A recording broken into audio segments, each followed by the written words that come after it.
नमस्कार दोस्तों, कैसे हैं आप। आशा करती हूँ आप सब भी अच्छे होंगे। अगर आपने अब तक हमारे चैनल को सब्सक्राइब नहीं किया तो सब्सक्राइब कर लें। बिमला जी के घुटनों में तकलीफ़ रहती थी, जिसके कारण वो चल फिर नहीं पाती। घर में उनके अलावा उनका बेटा सतीश, बहू रूपा और एक पोती आयशा थी। सतीश की शादी को 6 साल हो चुके थे। पिछले 5 साल तक बिमला जी ही पूरा घर संभालती थी। घर का एक एक सामान वो खुद मंगवाती थी। बहू बेटे भी कभी उनके काम में दखल नहीं देते थे। बिमला जी पूरे रौब के साथ घर में रहती थी। सतीश और रूपा पर पूरा कंट्रोल रखती थी। कहाँ जाना है, आज घर में क्या बनेगा, घर में कितना राशन आएगा, साथ ही सतीश की सारी सैलरी का हिसाब भी वे अपने पास ही रखती थी। शुरू में रूपा को इससे बड़ी तकलीफ़ होती थी, लेकिन जब सतीश ने समझाया, माँ की बात का बुरा नहीं माना करो, पापा के टाइम से सारा घर वो ही संभालती आ रही हैं, अब वो अपना रुतबा खोना नहीं चाहती, तो हम ऐसे ही चलने देते हैं। धीरे धीरे रूपा भी इसी रंग में रंग गई। अब उसे अपनी सास से कोई भी प्रॉब्लम नहीं थी। वह किचन का काम संभालती, उसमें भी बिमला जी अपनी पसंद या खाना बनवाती थी। कुछ दिन बाद रूपा अपने आप को फ्री मानने लगी कि सारी जिम्मेदारियां तो माँ जी उठा रही हैं। लेकिन अभी 1 साल पहले ही अचानक तबीयत खराब हो गई। 1 महीने तक बिस्तर पर पड़ी रही। अगला महीना शुरू हुआ तो हर बार की तरह सतीश अपनी सैलरी लेकर माँ के पास गया। बिमला जी ने बहू को बुलाकर कहा, अब यह तुम रखो, मुझसे अब कुछ नहीं हो पाएगा, इस घर की बागडोर तुम ही संभालो। यह सुनकर रूपा बोली, नहीं माँ जी, सब कुछ आप ही संभालेगी। अब बैठे बैठे बस काम बताती जाइए, हम करते जाएंगे जैसे पहले करते थे। यह सुनकर सतीश को बहुत आश्चर्य हुआ कि कुछ साल पहले तो यह घर की बागडोर संभालने के लिए उससे झगड़ा करती थी, अचानक उसे क्या हो गया। बिमला जी बोली, लेकिन बहू, कल मुझे कुछ हो गया तब भी तो तुम ही संभालोगी। रूपा ने जवाब दिया, नहीं माँ जी, आपको कुछ नहीं होगा, आप ही संभाल रही हैं, आप ही संभालेंगी। उस दिन से बिमला जी का स्वभाव बदल गया। उसने बहू के रूप में बेटी नज़र आने लगी।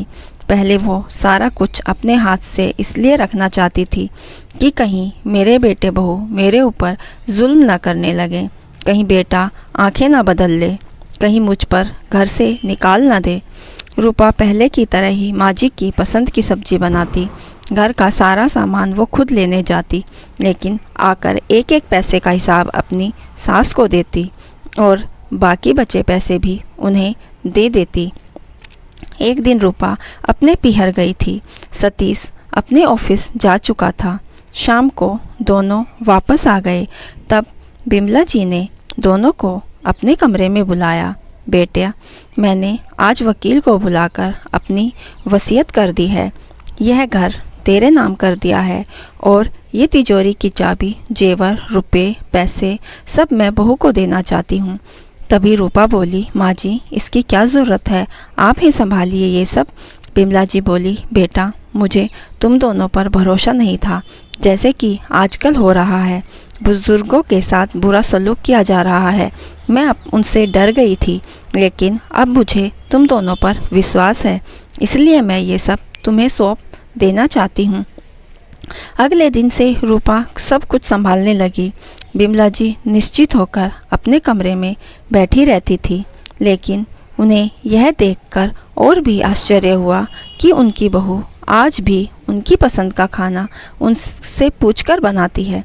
अगर दोनों कपड़े खरीदने जाते हैं तो पहले साड़ी अपनी सास के लिए लेकर आती थी।